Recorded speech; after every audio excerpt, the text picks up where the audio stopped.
Gusto mo makakuha ng premium clients as a freelance graphic designer pero wala ka pang maayos na portfolio? Ako nga pala si Elsinor Miranda, isang graphic designer na meron ng 15 years of experience working on local and international clients. Marami nagtuturo online kung paano makakuha ng clients as a graphic designer. So iba-iba yung mga technique na ginagamit nila. Pero para sa akin, kahit ano pa mga technique na yan, hindi pa rin inuubra kung hindi pa maganda ang graphic design portfolio mo. Dahil para sa akin, ang first step talaga para makakuha ka ng mga premium clients ay pagandahin mo ng husto yung graphic design portfolio mo. Dahil sa dami ng competition ngayon, pag mahina ang portfolio mo, lulubog lang yan sa email ng mga employer. Pero ano nga ba yung graphic design portfolio? Siyempre, ito nga yung collection ng mga malulupit mong designs, yung mga pandiinan mo, yung mga pandayo kumbaga. Dito mo ipapakita sa mga potential clients ang ability mo or skills na pwede mong maiambag sa company nila. Ito yung susi para maimbitahan ka nila sa interview o kaya naman makipag-meeting sila sa'yo. Kasi alam nyo, sa totoo lang, kung hindi naman nagandahan or na-impress ang client sa portfolio mo,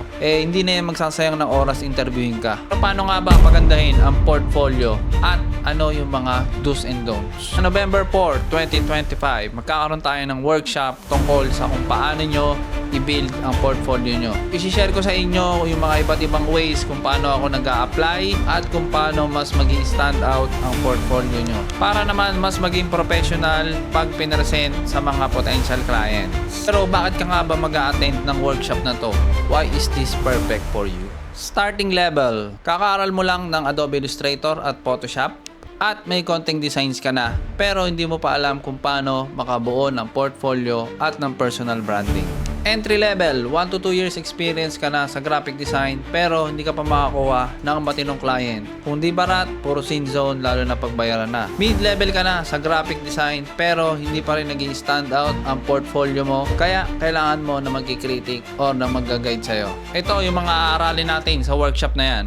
What is a portfolio? Creating a personal logo and branding, creating a resume, creating a PDF portfolio, create an online portfolio website using Hostinger, creating a resume, creating a PDF portfolio, 2 types of portfolio presentation, creating a cover letter, how to gather portfolio, good and bad examples of portfolio, and guidelines on how to create a portfolio. Pre, ito yung mga inclusions pag nag-enroll ka sa course na to. Una-una, Certificate of Completion, PDF portfolio templates, resume templates, cover letter templates, freelancing kits, design pricing guide, contracts, invoice, etc. etc. Adobe installers, and free guidance and review ng sarili nyong portfolio. So, limited slots lang tayo dito mga ma'am sir para sa mga seryoso lang makaland ng premium clients.